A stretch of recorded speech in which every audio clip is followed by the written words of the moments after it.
Bonjour. La littérature jeunesse et les projets jeunesse constituent un pilier nécessaire pour asseoir les paramètres de la valorisation de la relève, non seulement dans le volet social, mais dans le volet créatif et artistique aussi. Il n'en reste pas moins vrai que pour consolider les assises de la valorisation de cette relève, les prédispositions personnelles des acteurs associatifs devraient aller de pair avec les aspirations de la jeunesse, ses attentes et surtout ses rêves d'un meilleur lendemain. Nous avons le plaisir d'accueillir aujourd'hui M. Khalid Fensab, qui englobe dans son cheminement un palmarès de réalisation auprès des jeunes du Maroc, du Québec et du Canada. Il a été consultant collaborateur auprès de l'UNICEF au Maroc et différentes organisations internationales, et créateur, animateur du site pour enfants marocains Menara Junior de 2004 à 2008, qui dépassa la barre de plus d'1 million de spectateurs, pour lequel il a eu le prix du WSA en 2005 comme meilleur projet e-divertissement pour enfants. Il a été directeur du site Enfant News et coach de jeunes sur le problème lié au décrochage scolaire, crise d'identité chez les jeunes, nouvellement installés au Québec, au Canada. Il a animé des ateliers de journalisme électronique pour jeunes journalistes en herbe. Et il a été président des élections et du comité d'éthique du Congrès marocain du Canada, organisateur des élections des villes Sherbrooke, Ottawa, Gatineau et Montréal à Toronto. En 2018, il a eu le prix de la reconnaissance de service rendu à la jeunesse marocaine du Canada, à Dar al-Maghrib, à Montréal. Ici Kamal Benkiran, bienvenue chez Art et Lettres.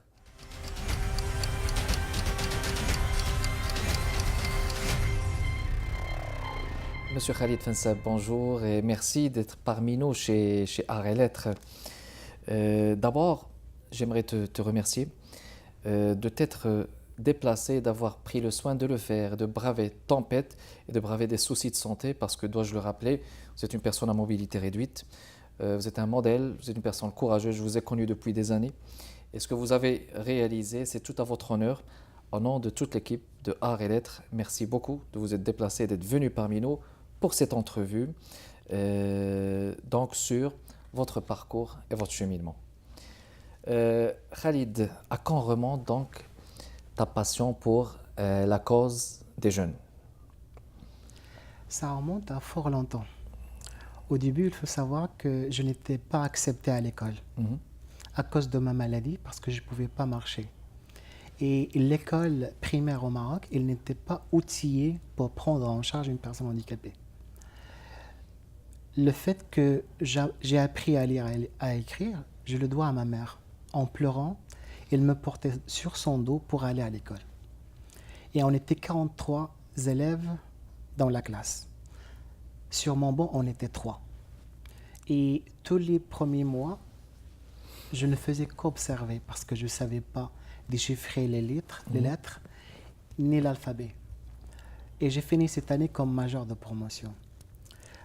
Et j'ai passé une grande partie de mon enfance chez moi à la maison.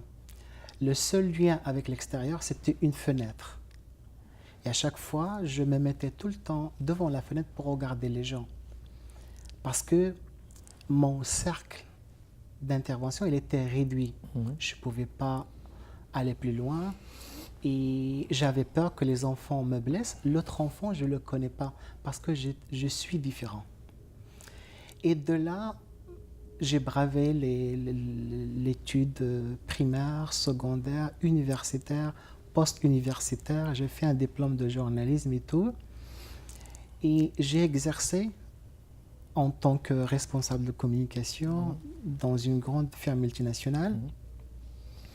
Mais servir la cause des enfants a toujours été mon souhait et mon rêve.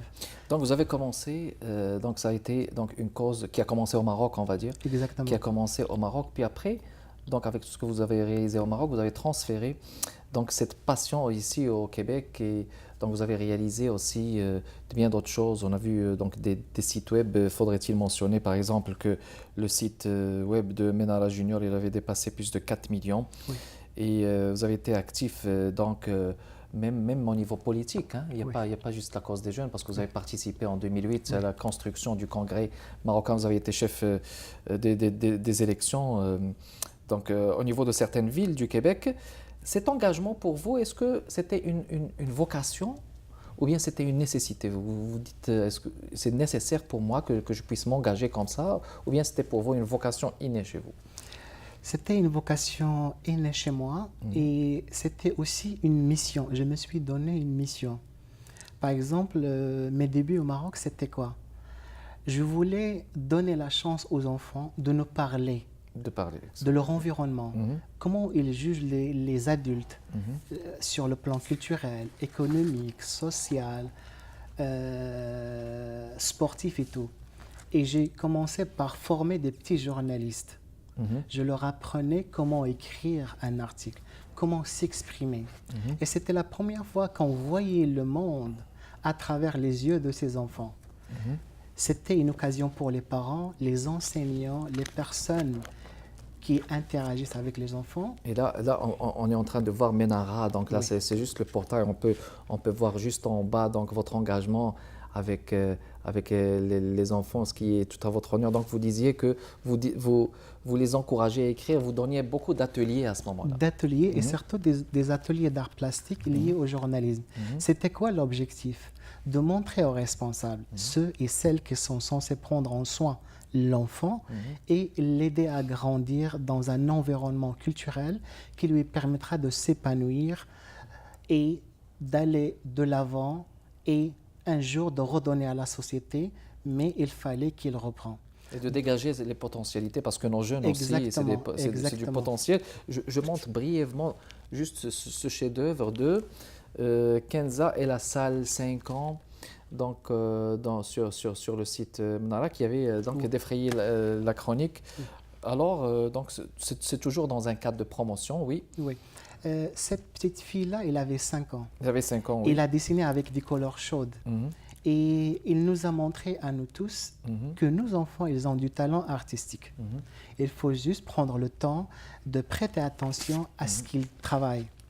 Et pour moi, il n'y avait pas de limite. Je pouvais discuter avec l'enfant tous les sujets, toutes les thématiques. Il n'y a pas de tabou.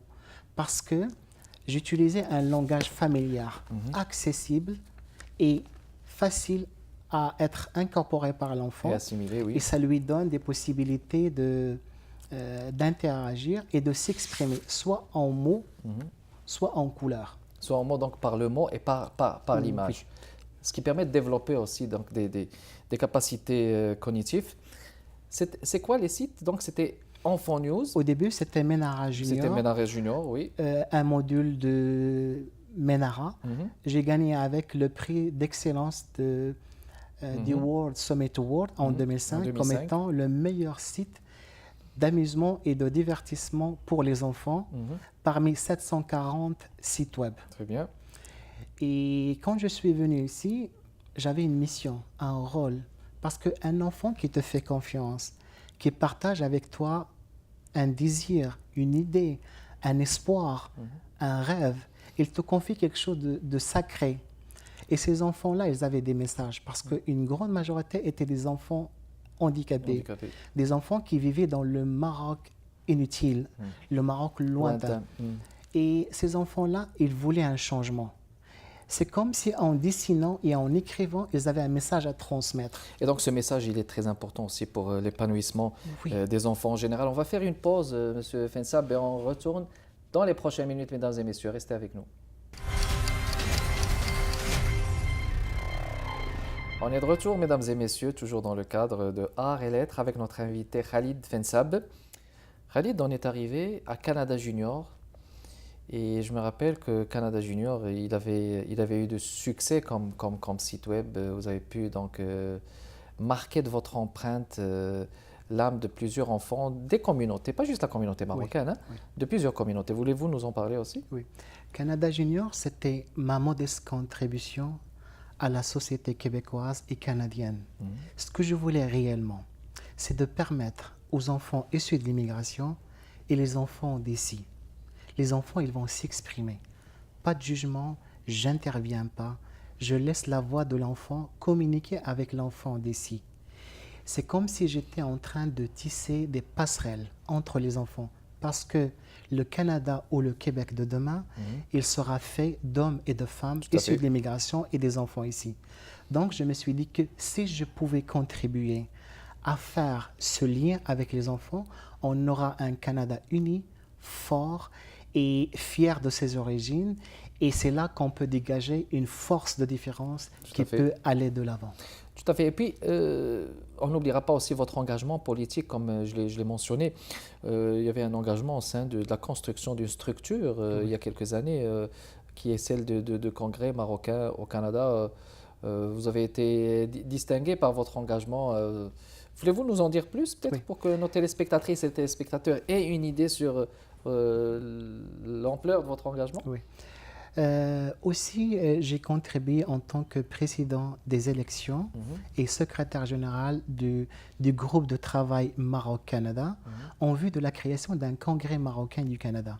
Une fédération qui va regrouper toutes les compétences, les personnalités politiques et économiques d'origine marocaine, et on va travailler ensemble. J'ai assuré les élections à Sherbrooke, à Ottawa, Gatineau, Montréal et à Toronto. L'objectif, c'était de donner une chance à nos compétences de travailler ensemble. Parce que, comme vous le savez très bien, on excelle en tant que personne, en tant qu'individualité. Et vous savez que la culture, avec un C majuscule, ici au Québec ou au Canada, c'est immense. On est comme des grains de sel. Leur donner la chance d'être ensemble va donner plus de chance à nous autres de mieux nous faire connaître et aussi de mieux rayonner. Très bien. Donc, et puis, justement, en revenant à cet engagement envers les jeunes, donc comment est-ce que vous évaluez votre engagement envers la jeunesse par vos projets au Maroc comparativement au Québec? Oui. Les enfants du Maroc sont des enfants silencieux, révoltés mais silencieux.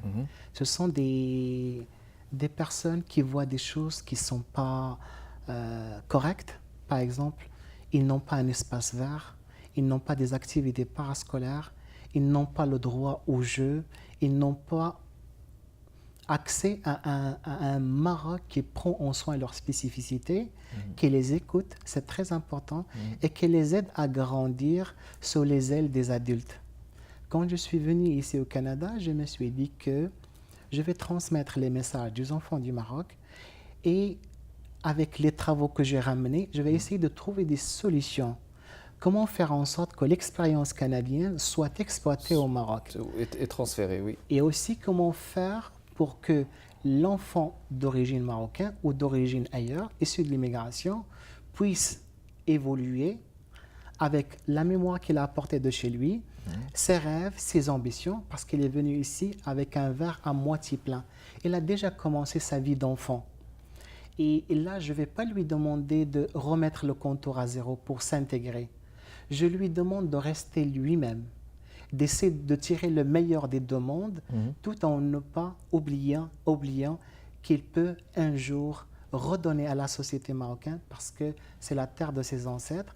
Il y a beaucoup de chantiers où il peut faire une différence. Et donc, qu'est-ce qui devrait être fait maintenant, tout de suite, immédiatement, qui n'a pas encore été fait depuis des années?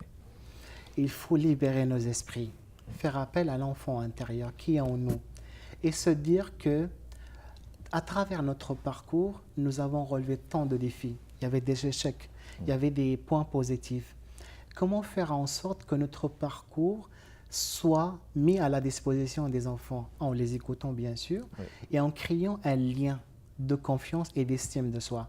Ça permet à l'enfant de commettre des erreurs, c'est vraiment souhaitable, mais ça lui permet de grandir avec l'apport des adultes. Exactement, parce qu'il faut qu'il y ait un accompagnement des adultes, comme vous dites, mais non seulement un accompagnement, mais un soutien aussi financier. Comment est-ce que vous voyez le soutien? Est-ce que vous avez été accompagné par je veux dire, des bailleurs de fonds au Maroc ou ici au Québec? Est-ce qu'il y avait eu un soutien qui va vous permettre, qui vous a permis d'aller au bout de vos idées? Il n'y avait pas eu de soutien financier ni aucune contribution de n'importe quelle association. J'ai financé tout ça, des milliers de dollars de mes propres De votre poche. moyens. Et parce que le journaliste, il a mûri un petit peu parce que je suis devenu un père. Et j'ai compris avec les nouvelles technologies d'information et de communication, Facebook, Instagram, Skype, nos maisons sont devenues des maisons en verre, Oui. transparentes. On croyait, nos parents croyaient que Oui. une fois la porte fermée, nos enfants sont à l'abri. Oui, Mais notre enfant, il pourra être violé, intimidé, tout à fait. il pourra dériver avec des idées radicales, il pourra essayer de grandir rapidement en osant faire des choses. Tu sais, la loi de l'Internet, c'est le clic facile. Oui. Et il y a beaucoup de tentations, il y a beaucoup du marketing.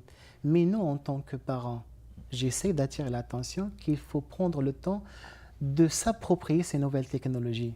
La majorité des parents, ils te disent ça c'est une autre génération, c'est votre génération Aussi. et vous devez aussi manipuler ces outils parce que vous avez une responsabilité vis-à-vis de vos enfants. Exactement, ce sont des outils aussi qui sont nécessaires pour toutes les générations. On va faire une pause, Khalid, et on revient dans les prochaines minutes, mesdames et messieurs. De retour, mesdames et messieurs, à l'émission Art et Lettres avec notre invité, Khalid. Khalid, la diversité culturelle au Québec et la charte de la littérature jeunesse et ce qui s'ensuit, est-ce que vous pensez que cette charte aide à aller de l'avant avec cette littérature et les projets sur la jeunesse? C'est comme si on est dans un océan. J'aimerais bien qu'on se donne le temps et les moyens de nous écouter, de faire en sorte que le projet commun culturel soit un projet de société. La dernière austérité, il a touché le côté culturel pour avantager le côté économique et financier. Du gouvernement. Oui. Et c'est dans le culturel que nous avons beaucoup de choses à réaliser pour l'avenir. Donc, il faut donner la voix aux écrivains d'ici et d'ailleurs. Laissez les aider se bauffiner, se brasser, se développer. Laissez les gens faire la prospection de l'autre. Parce que qu'est-ce qui fait que les communautés continuent à garder leur propre langue maternelle, à vouloir créer des écoles dans leur propre langue, à vouloir créer des centres culturels de leur propre pays, au lieu d'utiliser les institutions, les centres culturels, les bibliothèques du Canada ou du Québec? C'est parce qu'on ne fait pas cet effort-là. Okay. Et j'ai beaucoup d'espoir que le gouvernement actuel fasse ce pas-là.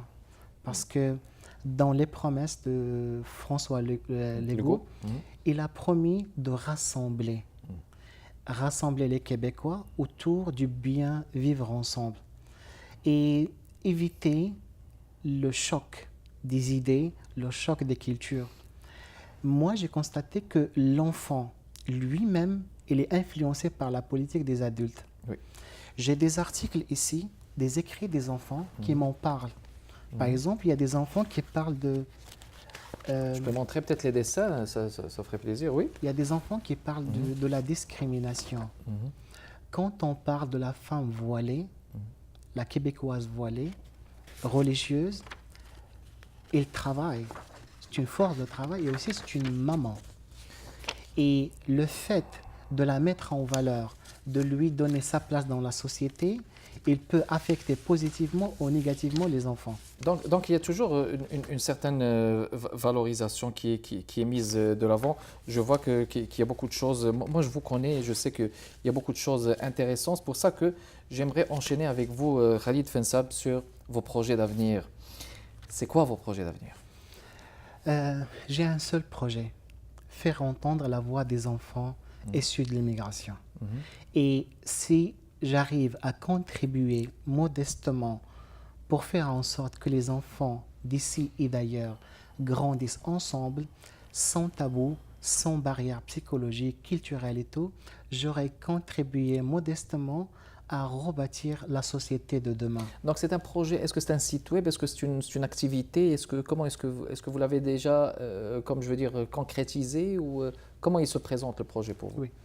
Les enfants que j'ai formés, les mini-journalistes, qui ont écrit pour Oui. Ménara Junior, Mini Canada journaliste, oui. Junior ou Enfant News Mhm. sont devenus des adultes maintenant. Oui.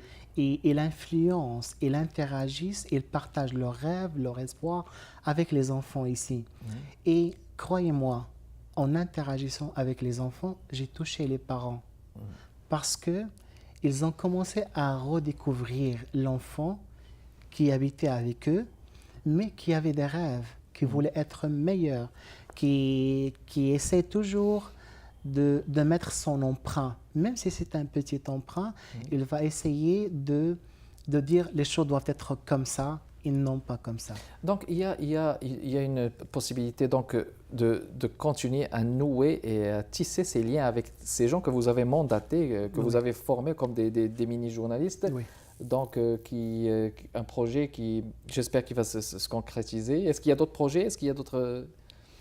Le plus grand projet, c'est que je me mets à la disposition de tous les écrivains, les auteurs, les artistes peintres pour essayer de communiquer avec l'enfant. Donc voilà, alors ça c'est un appel lancé, je ne sais pas, vous avez peut-être un courriel, je suis convaincu, si vous voulez le communiquer aussi. Oui, mon courriel est fensab, F-E-N-S-A-B, @gmail.com. Voilà, donc fensab, F-E-N-S-A-B, @gmail.com. Khalid, vous avez entre les mains un fabuleux livre de Gibran, Le Prophète. Khalil Gibran, le prophète, je l'ai vu tout à l'heure et je l'ai lu au moins 2 ou 3 fois. Je pense qu'il y a beaucoup de citations philosophiques. Je vais vous laisser le soin de choisir l'extrait que vous voulez et c'est à vous. Si les téléspectateurs me permettent de partager avec vous un extrait, je le trouve fort intéressant. Gibran, il dit parle-nous des enfants. Qu'est-ce qu'il répond? Vos enfants ne sont pas vos enfants. Ils sont les fils et les filles du désir de la vie pour elles-mêmes. Elles passent par vous, mais ne viennent pas de vous. Et bien qu'ils soient avec vous, ils ne vous appartiennent pas. Vous pouvez leur donner votre amour, mais pas vos pensées. Vous pouvez loger leur corps, mais pas leur âme. Car leurs âmes habitent la maison de demain, que vous ne pouvez pas visiter, pas même en rêve. Vous pouvez vous efforcer d'être semblable à eux, mais ne cherchez pas à les rendre semblables à vous. Car la vie ne revient pas en arrière et ne s'attarde pas avec le passé. Vous êtes les arcs à partir desquels vos enfants, tels des flèches vivantes, sont lancés. L'archer vise la cible sur la trajectoire de l'infini et il vous courbe de toutes ses forces afin que les flèches soient rapides et leur portée lointaine. Puisse votre courbure dans la main de l'archer être pour l'allégresse. Très bien. Alors, merci beaucoup, Khalid, d'avoir répondu à notre invitation. C'est un plaisir de vous avoir reçu. C'était tout pour cet épisode de l'émission Art et Lettres, mesdames et messieurs. Merci beaucoup de votre fidélité continuelle. Kamal Benkiran avec vous. À la prochaine.